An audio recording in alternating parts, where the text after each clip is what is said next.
उड़ीसा से बंगाल के प्रवासी मजदूरों ने पलायन करना शुरू कर दिया है। बिल्कुल डरे हुए हैं, लेकिन बंगाल से लाखों की तादाद में जो लोग आते हैं, इनको रातों रात घुसपैठिया तकमा देकर अगर इन पे जुल्म होने लगे तो ये लोग बेचारी जाए कहां। बंगाल के मजदूर जो काम करते हैं यहां आकर, वो काम अगर उड़ीसा के मजदूर कर पाते तो शायद बंगाल के मजदूरों को यहां लाने की जरूरत नहीं होती। बंगाल से लाखों की तादाद में प्रवासी मजदूरों हमारे देश की कोने कोने में रोटी रोजी कमाने, पेट पालने जाते हैं। उनके रोजगार से उनके गांव के रहने वाले परिवारों को पेट भी चलते हैं। ये बेरोजगार नौजवान सिर्फ उड़ीसा ही नहीं बल्कि देश की हर प्रांत में कामकाज रोटी रोजी कमाने जाते हैं। जैसे कि उड़ीसा के भी काफी लोग बंगाल में रहते हैं, कोई नौकरी करते हैं, कोई दूसरे काम करते हैं। वैसा ही बंगाल के भी लाखों की तादाद के लोग, उसमें एक बड़ा हिस्सा प्रवासी मजदूर हो, ये उड़ीसा में काम करने आते हैं। और आप सब जानते हैं बंगाल के साथ उड़ीसा की रिश्ता आज की नहीं बल्कि सदियों पुरानी रिश्ता है। हमारे उड़ीसा मतलब हमारे साथ बंगाल के साथ सटे हुए एक सुबह है। अंग बंग कलिंग, ये आज की नहीं सदियों पुरानी ये रिश्ता हमारे। बंगाल के ऐसा कोई परिवार आपको शायद नहीं मिल पाएंगे जिन्होंने पूरी नहीं आए और खासकर जगन्नाथ धाम की दर्शन नहीं किए। तो इस उड़ीसा हमारे लिए बड़ा बड़ा आकर्षणीय हो, बड़ा शानदार और बड़ा करीब इलाका।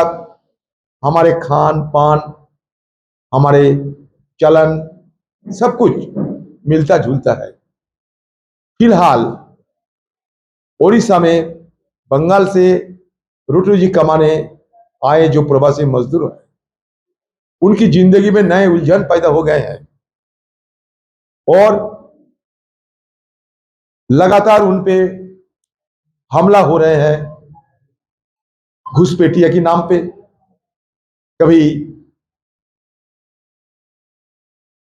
बांग्लादेशी इल्जाम लगाकर। बांग्लादेशी कौन होते हैं, बांग्ला भाषी कौन होते हैं, इनकी फर्क, इनकी अंतर यहाँ के प्रशासन को समझना चाहिए और यहाँ के आम लोगों को भी समझना चाहिए। बांग्ला भाषी और बांग्लादेशी, बंगाल के लोग और बांग्लादेश के लोग जो बात करते हैं वो एक ही बात है। बंगाली लैंग्वेज है, बांग्ला लैंग्वेज है, देखने में भी एक है, खाना पीना भी एक है, वेशभूषा भी एक है। ये अंतर करना मुश्किल होते हैं।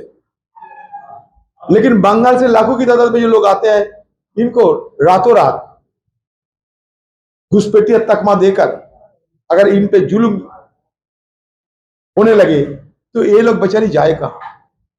और ऐसा नहीं, आप जरूर आपको जानकारी में होंगे कि संबलपुर में एक प्रवासी मजदूरों को एक बेकार नौजवान जुएल राणा जी के ना, वो हमारी जिला के लोग हैं, हमारी जिला के बच्चा है, उनको भी इस तरह की मौत के घाट उतर दिए गए हैं। और अभी क्या हो रहा है जानते हैं, उड़ीसा से बंगाल के प्रवासी मजदूरों ने पलायन करना शुरू कर दिया है। बिल्कुल डरे हुए हैं, मैं यकीन के साथ कह सकता हूं। लेकिन उड़ीसा की आर्थिक व्यवस्था के लिए बंगाल के मजदूर की तो जरूरत है।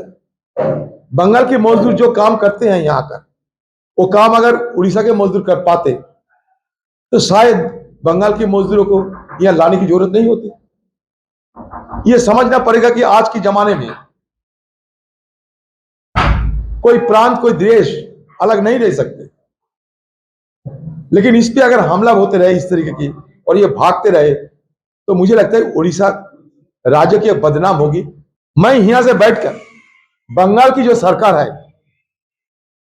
उनको दोबारा गुजारिश करना चाहते हैं कि बंगाल से जितने प्रवासी मजदूर आते हैं हमारे उड़ीसा ये अलग अलग सूबे में, उन सब के लिए एक आइडेंटिटी कार्ड बना दे।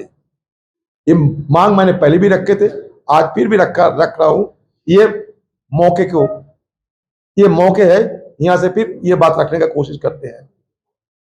अगर यहाँ की हर प्रवासी मजदूरों को एक एक आइडेंटिटी कार्ड रहे साथ में, तो इनको ये भयभीत होने की जरूरत नहीं होगी। ये भी देखने का चीज है। मैं इसलिए सिर्फ ओडिशा सरकार को ही नहीं बल्कि बंगाल की सरकार को भी गुहार लगाना चाहते हैं कि बंगाल की सरकार भी एक परिचय पत्र प्रदान करे वहां के प्रवासी मजदूरों के लिए, इसलिए कि अगर वो उनके साथ रहे तो यहाँ पुलिस बल की, यहाँ प्रशासन की भी सुविधा होगी जांच पड़ताल करने के लिए। लेकिन बेमतलब एक गरीब बच्चे को अगर इस तरीके की पीटते पीटते मारने की, मौत की घाट उतरा जाए, इसमें उड़ीसा की जो तहजीब है, उड़ीसा राज्य की जो छवि है सारे देश में, इसका धूमिल होने की संभावना है। उड़ीसा एक बड़ा अच्छा स्टेट होते हैं। आप दिल्ली में जाइए, हर बड़े बड़े डिपार्टमेंट में, सरकारी बड़े बड़े डिपार्टमेंट के आपको उड़ीसा के लोग आपको मिलेगा। इतना शिक्षित जगह है, ये तहजीब यहाँ के अलग किस्म के होते हैं, ये एडुकेटेड जगह है। बंगाल के साथ हमारा शादियों पुरानी रिश्ता है, कभी कभी खटास तो होते हैं। आप रसगुल्ला आपको मानते हैं, बंगाल कहते हैं कि मेरा रसगुल्ला। अच्छा, रसगुल्ला को लेकर खटास होना ठीक है, लेकिन इसका मतलब ये नहीं कि हम अलग से किसी को जान लेने की कोशिश करें।